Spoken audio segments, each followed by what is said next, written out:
Welcome to the Butterfly Effect. I'm Chris Horner. This is stage 5 of Dauphiné 2024. Today's race, 167 kilometers, about 105 miles in length. We got a bunch of categories climbs on today's race, but the category 2 climb summits with about 100 kilometers to go. So that means that this should be a good stage for the sprinters when you have somebody like Mads Pedersen from Lidl Trek. Remember, he won stage 1. He can get over climbs, and he's a sprinter. A very, very qualified sprinter. Sam Bennett, AG2R, he's in the race too. He's the second sprinter here at Dauphiné. And when the cameras come on, we see Lidl Trek and we see AG2R on the front of the Peloton.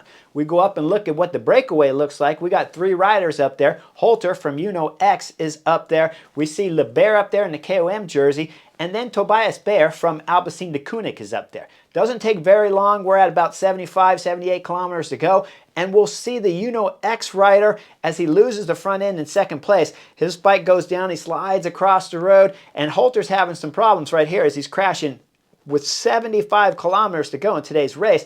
But it's gotten slippery and nasty out here. And you'll see the KOM jersey just sitting there third wheel. He'll just avoid the crash and come around.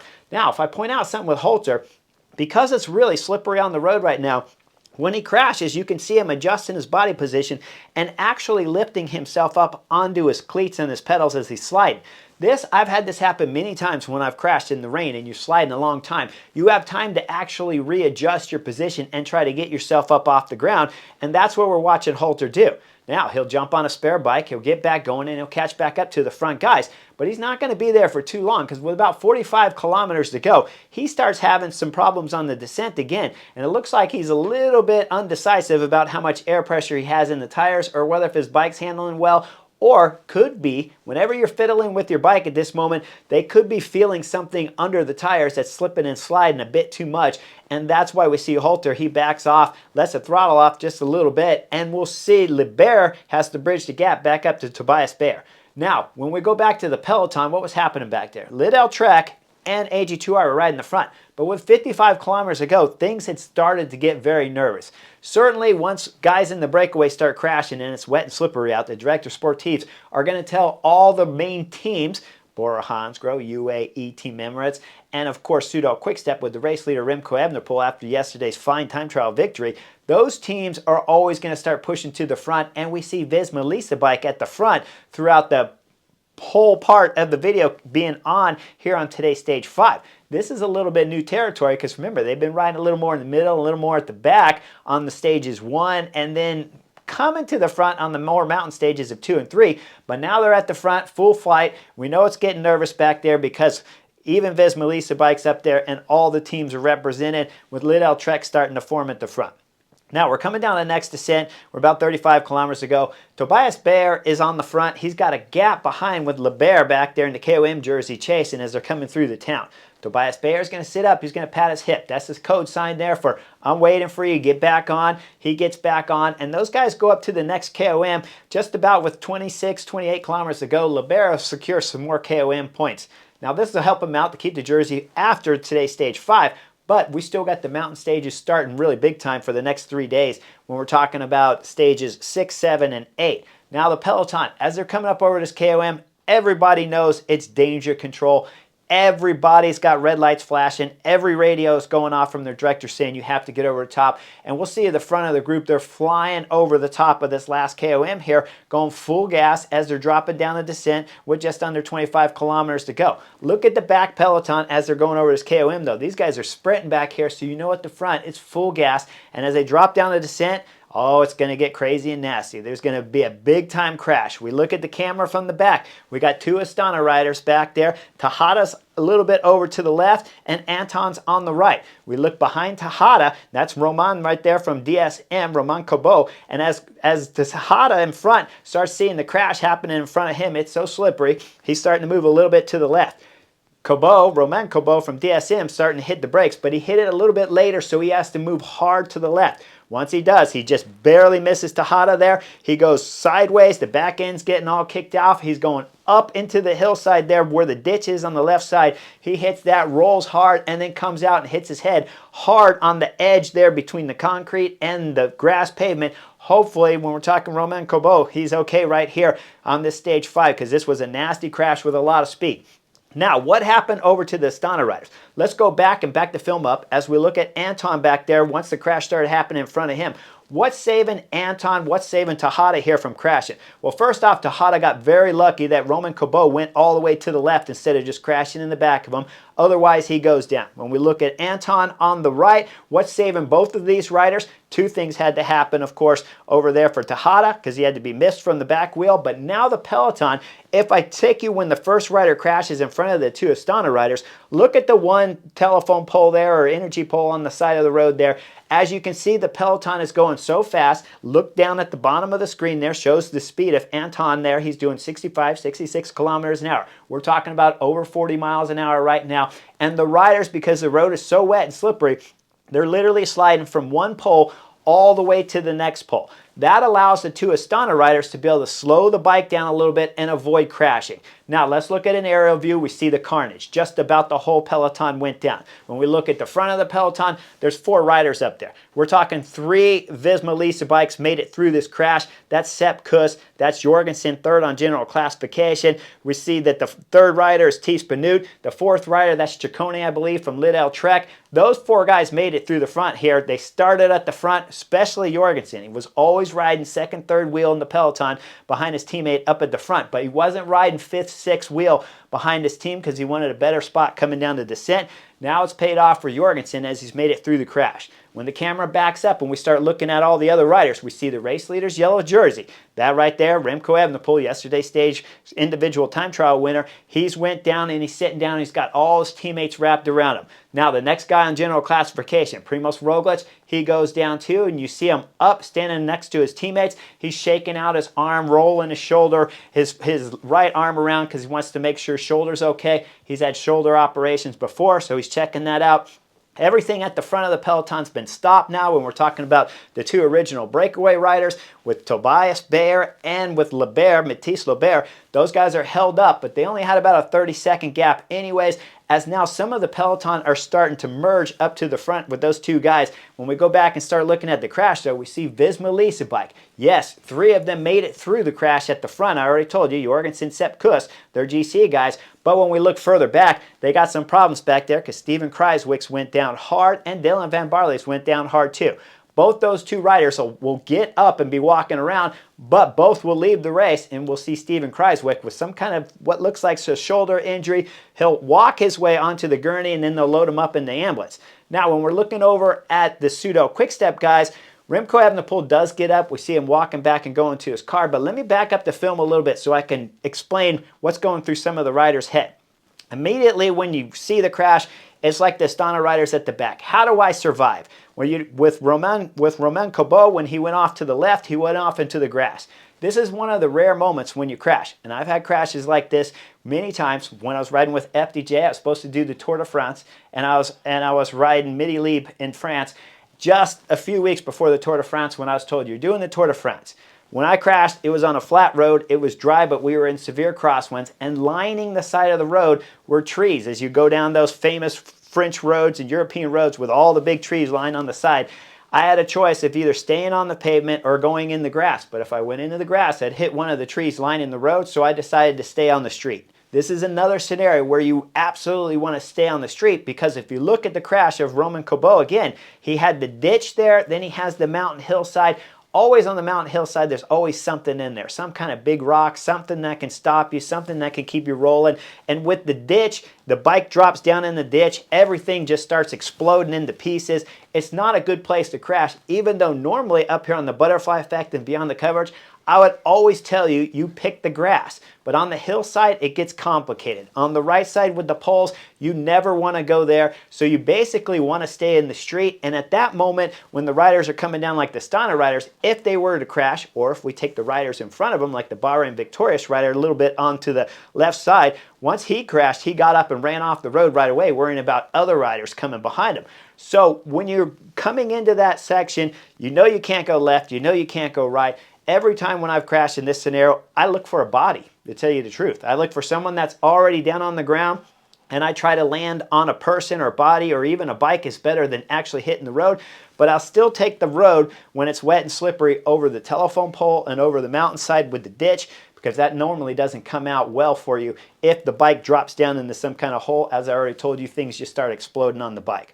Now, another scenario that's happening after the crash, we see a lot of the quick step riders. We see Landa, we see Ilan van Wilder, and we see Gianni Moscon, and they're taking a nature break. This is not because they're not interested in what's happening. It's because you're so wired as a professional athlete that immediately you're thinking, okay, how do I survive this crash? How do I make the crash lessen the damage? Once the crash has actually happened, you've gotten up. The next thing is, how are my teammates looking? The very next thing is, okay, what do we got to do to get ready for the race when it restarts? You're never thinking about the race going neutral. You're always thinking about the restart, and that's why we see pseudo quick step riders taking nature breaks. And we see Primoz Roglic, who's sitting second on the general classification, after he's finished checking out his shoulder, after he realizes he's probably okay at this moment, he's taking a gel at that moment. And then all of the riders that will finish today's stage 5, they'll roll back down the descent nice and easy. They'll go into where the 2 original breakaway riders were stopped. Everyone will rendezvous up there. They'll have a pause, and then what's going to happen is the race organizers are going to realize they don't have enough ambulances, so they're going to neutralize the stage.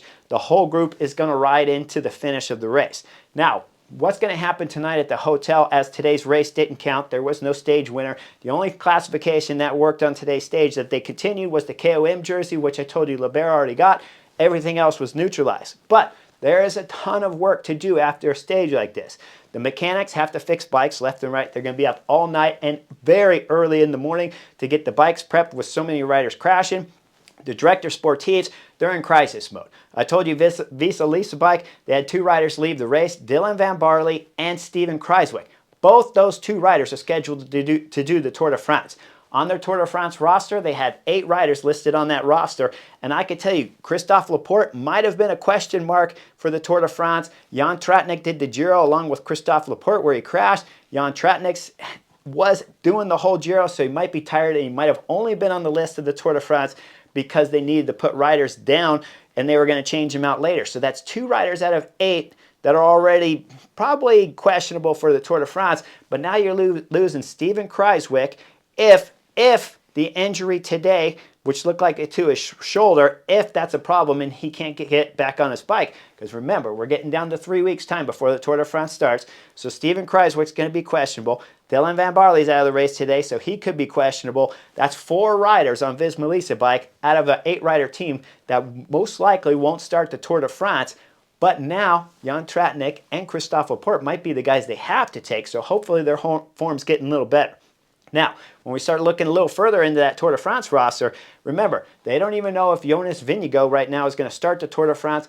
Wout van Aert, I believe, will start the Tour de France. We've seen him racing already. When I saw him racing in Norway, he looked like he was on very good form for a guy that was coming into his first race. Saw him getting some top 5s, 2 top 5s on different stages. So we know Wout van Aert's riding good enough, especially with 3 weeks, 4 weeks to go at that point from Norway to the Tour de France. I believe Wout van Aert to be in there, but you're going to have to find someone that can climb, that can replace Steven Kruijswijk if his injury here on today's stage 5 won't get him to the Tour de France. Now, when I'm looking at their list, it starts getting pretty thin pickings there. I see Kjan Utebrooks, and I remember he was riding 6th, 5th at the Giro d'Italia before he got sick and dropped out. So if he's healed from that, if his body's back to 100%, if he didn't go on vacation after getting sick, he could be a possibility for the Tour de France. But when we start looking at other riders to replace Dylan Van Barley, it starts getting pretty complicated when you start thinking there's 4 guys out of an 8-rider team that you have to replace now. Now, like I said, Jan Tratnik and most likely Christophe Laporte, I don't think we're going to be there anyways. Wout van Aert would have replaced one of them, but you still have to find someone else. So when we're talking about Mick van Dijk, Tim van Dijk did the Giro. Mick van Dijk's been good at the Classics along with his brother. So if Mick van Dijk's been riding good, Mick, you might have to get on your bike and start doing some extra miles because you might be at the Tour de France. Their list is not super depth right there, so they got all kinds of problems with this crash. Next team I want to talk about, Bora Hansgrohe. We got Primoz Roglic. He says he still needs to get his shoulder checked out afterwards when he's talking to the press. When we go over to Remco Evenepoel, he seemed to be a little bit better in the crash today because he did go down in the crash too. The crash, he's going to have to wait and see how he feels. But from his interview, it looks like he's pretty decent. Did have some soreness, though, that he was talking about, I believe, if I remember correctly, in his knee. And, of course, he had some operations done on his not operations, but he had shoulder work issue when he crashed on stage 4 of the Basque Country. So tomorrow's stage 6 is the first real mountain stage here at the Dauphiné. Bora Hansgrohe's director sportifs, they're in panic mode too. Mechanics, like I said, are doing all kinds of work. Soigneurs and our physio guys tonight are working all day long. The director sportifs now have to come up with a plan. If you're Pseudo Quickstep in the race leader's yellow jersey, you got to go over to Remco Evenepoel and you got to say, how bad is it? Can you win tomorrow's race? Can you win the overall general classification? Because they have a couple different options. One's the only good option. Remco Evenepoel's 100%. His teammates bring him into the last climb. On the next 3 stages, he does battle with Primoz Roglic, Jorgensen up there, and they see if they can actually hold on to the race leader's jersey. That's an easy tactic 101.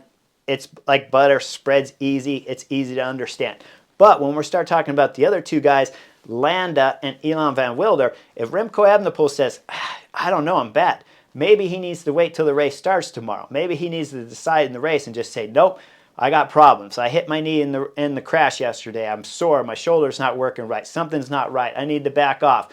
Well, then the only other options for Pseudo Quickstep is you have Elan van Wilder and you have Mikel Landa that you can put in the early breakaways because there's going to be a break fest happening on tomorrow's stage here of Dauphiné because it's the first mountain stage and everyone knows that no one's 100% on form after the crash today, so it's going to be a attack fest like crazy. Visma Bike might have already been planning on putting Sepp Kuss in a lot of early attacks, and so if that's the case, and Bora Hansgrohe's Remco Evenepoel's team thinks that, ooh, maybe I'm not so good when I'm talking Remco Evenepoel, they have options to put Mikel Landa and Elan van Wilder in the earlier breaks to see if they can gain time on some of the other climbers. The only problem is there's 3 mountain stages back to back. So even if Mikel Landa was to get into the break up there, maybe he can gain some time. Maybe he's a better climber than everyone in that break. But we still have 2 more mountain stages to come after tomorrow's mountain stage. So the crash today has altered everything we're going to watch in the next 3 days if Remco Evenepoel is not on 100% form, because Pseudo Quickstep will change their tactics all around if they're intelligent and try to win with Landa or with Elan van Wilder putting in an early break. The only problem with that move is if Remco Evenepoel decides later in the race that he felt good, he's already wasted 2 of his super domestiques in the mountains. So when we get on the last climb, Remco Evenepoel's isolated with no climbers around him. So it's a complicated issue for everybody tonight. Soigneurs got to work hard. Mechanics got to work hard. Director sportifs have to work hard on the plan tomorrow. And they have to work hard for what's going to happen 3 weeks from now at the Tour de France if you're Visma Bike. So like and subscribe. Tomorrow's going to be an incredible race, an attack fest from the beginning. And the mountains, when we talk about the summit finish of tomorrow's stage, it's going to be magnificent. There's going to be attacks all over the place after the crash and all of the insecurities of how everyone's form could possibly be after the crash today on stage 5. Make sure you guys like and subscribe. I'll see you real soon for the next edition.